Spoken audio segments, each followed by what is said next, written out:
how Jill met Jack. Well, they'd already met. They were out for a walk together, just trying to get to know each other.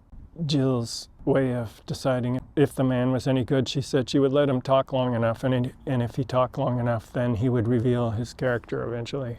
On their walk, they stopped into a used clothing boutique. They decided to buy silk scarves, and Jack Nimble picked out a diamond pattern silk scarf, and Jill picked out Paisley's. Jack insisted on paying for the two scarves, his Jack of Diamonds scarf and her Paisley scarf. And in return for the favor, Jill invited him to join her for lunch. She had a rendezvous with Agnes Days at a vegetarian restaurant a couple blocks away. So they walked over there, and Agnes Day, she was in her early 60s, was interested in Jack Nimble. There was something about him that interested Agnes Days, and that inspired Jack, in spite of his better judgment, to start talking.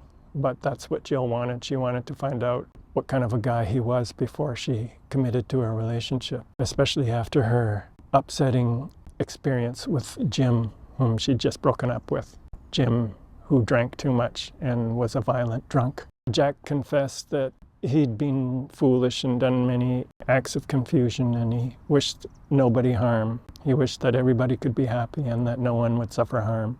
And so they dated for a while until Jack's house burned down. She went to the scene of the fire and she noticed his backpack.